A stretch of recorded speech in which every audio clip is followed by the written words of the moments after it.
Bismillahirrahmanirrahim. Saya Siti Fikriya 19111032. Di sini saya akan memaparkan judul peraturan poligami dalam hukum keluarga di beberapa negara muslim. Yang pertama, ada negara Turki. Turki, negara muslim pertama yang melarang poligami secara mutlak.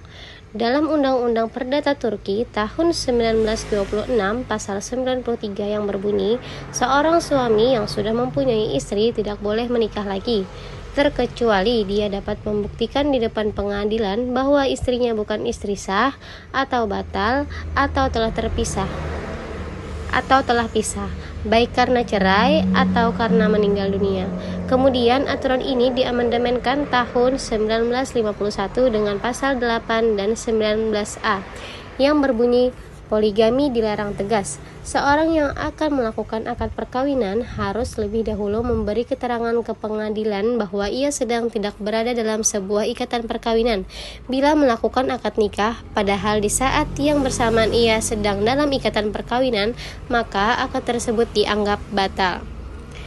Yang kedua, dalam hukum keluarga Syria, istri dimungkinkan membuat taklik talak bahwa suami tidak akan berpoligami, sebab istri berhak membuat taklik talak sepanjang pertama, tidak bertentangan dengan hukum Islam, yang kedua, tidak mempengaruhi hak pihak ketiga, yang ketiga, tidak mengurangi hak kemerdekaan suami.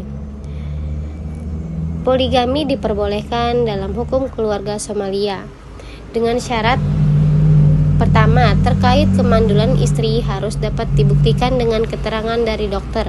Yang kedua, pembolehan poligami karena alasan kebutuhan sosial juga harus ditentukan oleh Menteri Kehakiman dan Agama. Di samping itu, pengadilan harus memberitahukan istri atau istri-istrinya tentang rencana poligami tersebut. Bagi yang melanggar aturan ini dapat dihukum dengan hukuman penjara atau denda atau kedua-duanya. Begitu juga bagi pegawai pencatat yang lalai akan dihukum dan dinonaktifkan. Hukum keluarga Tunisia dirumuskan dalam pasal 18 nomor 66 tahun 1956. Dengan garis besar adalah poligami merupakan tindak pidana yang dapat diancam dengan pidana, baik pidana kurungan, pidana denda maupun kombinasi pidana kurungan dan pidana denda. Di Indonesia ada beberapa persyaratan untuk berpoligami. Yang pertama, istri tidak dapat menjalankan kewajibannya. Yang kedua, istri mendapat cacat badan atau penyakit yang tidak dapat disembuhkan. Yang ketiga, istri tidak dapat melahirkan keturunan. Sedangkan syarat kumulatif untuk berpoligami di Indonesia, yang pertama, adanya persetujuan tertulis dari istri atau istri-istri yang dipertegas dengan izin poligami di pengadilan agama.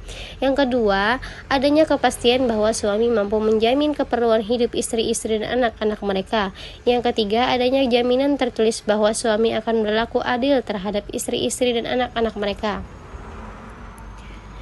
Mayoritas hukum keluarga di dunia mempersulit bolehnya poligami, hanya saja cara yang digunakan berbeda antara satu negara dengan negara lain. Perbedaan ini di samping karena faktor sosial yang berbeda, juga karena perbedaan kebutuhan dan tuntutan. Sebagai tambahan, aturan hukum keluarga satu atau sejumlah negara dapat juga mempengaruhi isi atau aturan hukum keluarga di negara lain.